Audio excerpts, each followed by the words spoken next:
what's been envisioned in January, okay? Yes, sir. It's happening here in September. Gonna go on forever! Feeling it, wasn't he? Go on forever. Teal, the show won't go on forever, but we'll have some fun while we're here. Welcome in. We've got Kyle Ashley hanging out on what is Victory Monday. First Victory Monday of the year, and the energy is high, to say the least. Yeah, no, it's some high energy, and we'll get to all that Victory Monday talk, but we do have some big running back news we want to get to on the front end. Shaking things up, Travis Etienne had a big day on Sunday, and now the Jaguars are making moves. James Gladstone wheeling and dealing and making trades and sending Tank Bigsby to a brand new home. This is according to reports, Tank Bigsby being sent to the Philadelphia Eagles, while the Jaguars get a pair of draft picks in return in the 2026 draft, the 5th and 6th round pick. Now this is all kind of happening in real time tonight, so we're keeping an eye on this thing. This is all according to sources right now. I'm sure this will be finalized in the coming weeks, but the conversation about the Jaguars running back rotation, the Jaguars running back room, it all seems to have wrapped up, and Travis Etienne, the guy with a pair of rookies behind him, and Tank Bigsby, he's going to be backing up Saquon Barkley up in Philadelphia. Yeah, no, it's definitely a shakeup. We'll have to see what all it leads to. I'm kind of surprised. I like Tank Bigsby. I thought he was a tough physical runner. But, you know, speaking of tough and physical runners, Liam Cohen was asked about if he thought the team, you know, today in the win was more physical or as physical as he thought they'd be, you know, based on what they had done in the offseason. Yeah, it definitely showed up. It's nice to know a lot of the things that we've been preaching since we arrived did show up yesterday. And was it perfect by any means? No. But to start week one off physically the way we did, you can always, you know, now it gives us a great opportunity with showing that, displaying that, getting the win. Now it allows us to continue to coach hard and to fix some of the issues that we had, clean up the details. But when you can start there and say, guys, look, if this is going to be part of our DNA, for it to show up in week one matters. It does matter because a lot of the things that you're preaching did show up. Whereas if it wouldn't have or didn't, it just becomes a little bit harder. You know, the players are kind of like, well, really? You know, are we really going to listen to all this? And so it just helps with the team, with our whole buy-in of everything that we're trying to do. And we know to go win games in this league where we would like to, you know, be able to continue to go, we're going to have to be able to do that on both sides of the ball, really in all three phases. Look, a little bit of success can go a long way. It's always easier to be able to teach from winning tape. Always easier. Yes, no, and I think, I mean, he talked about building. That's something that they need to focus on too. Just take it one game at a time and see where you can go. Now, as you can see behind you, you got a little report card there. I thought maybe we could go through all three phases and then just grade them out, whatever you thought you saw on Sunday, and then give me a gold star at the end. So all right, you can start it off. Where do you want to start at? Let's go. You start out with offense. Offense, I give them a C, maybe a C+. I think they left a couple of shots out there on the field. There were some good things like Travis Etienne, the offensive line, keeping Trevor pretty much untouched. Those are the good. The bad, the penalties. Trevor did throw an interception. Not a great ball that was intercepted there. He missed a couple of plays out there to his receivers. Trevor has a couple of things to clean up. But overall, a really solid day for the offense.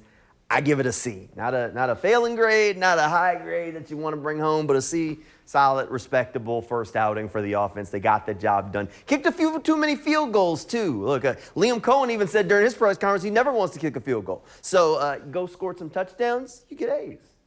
Hey, I can agree with that. I had him at a B just because, I mean, you get 200 yards on the ground. Okay. I can't give you a C. So let's go defense next. Defense, give me an A. Matter of fact, give them an A+.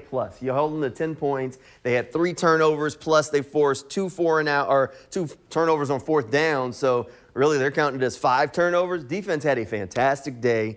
Look, give me an A+.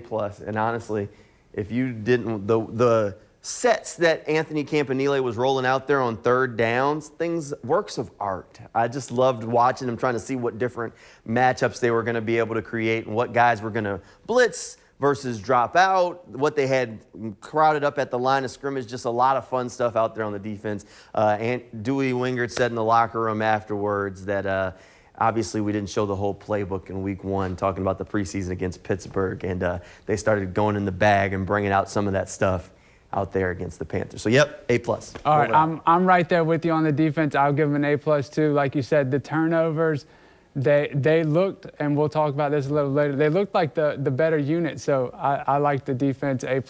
Let's go special teams now. Yeah, special teams, I'm C or D here. Like, as a matter of fact, we'll go D.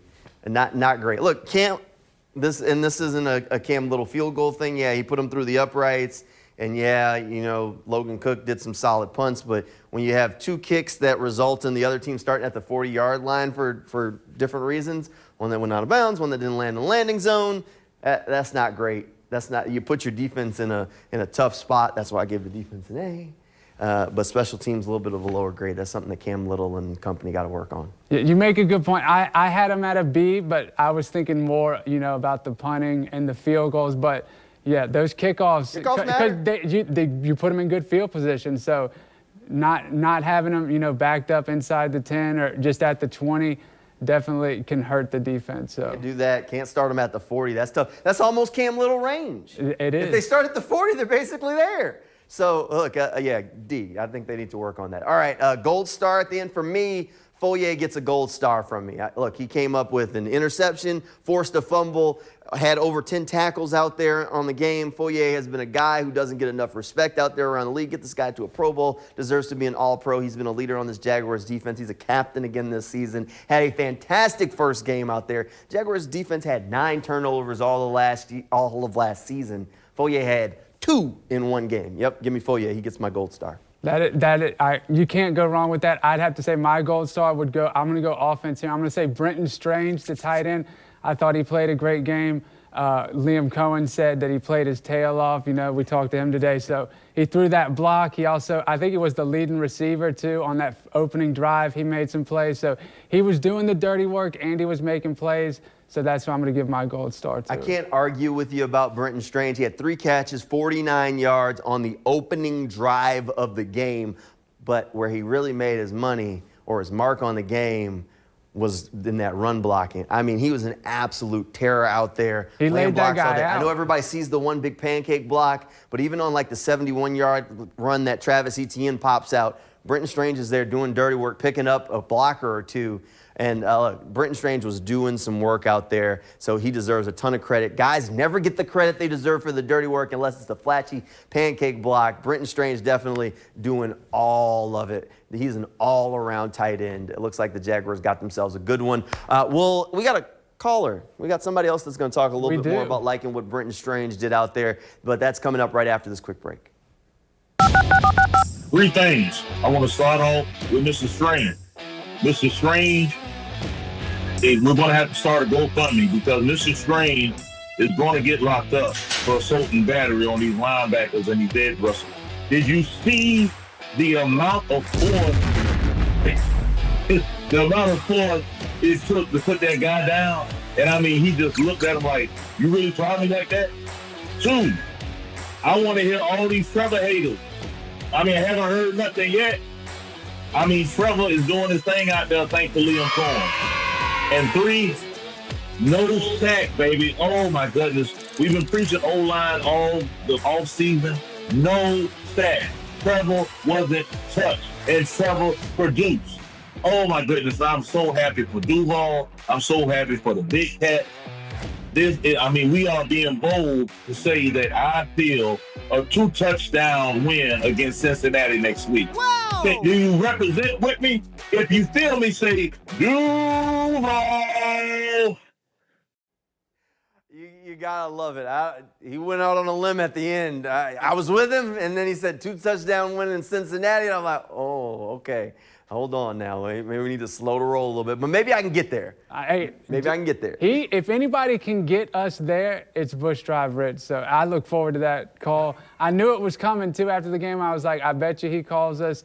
and I bet you he's got some good things to say. And he did. I mean, he made some good points, some of the same things that we already talked about. Yeah, good points there. Hey, if you got some good points you want to make, give us a call. You can dial it up.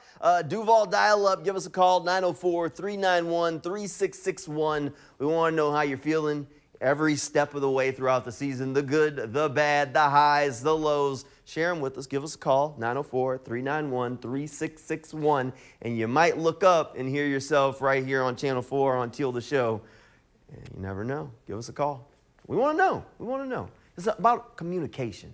Open lines of communication. The Jaguars turned their clock at 3 o'clock today. We'll turn our clock right about now because we're pretty much out of time here on Teal the Show. We'll be back here Friday night at 11:20. We'll talk all about what the Jaguars need to do to bring home a dub and move to 2-0 by taking down the Cincinnati Bengals. That's coming your way on Friday night right here. Hopefully you will decide to spend a little bit more time with us. Thanks for hanging out with us tonight. Good night, everybody, and go Jags.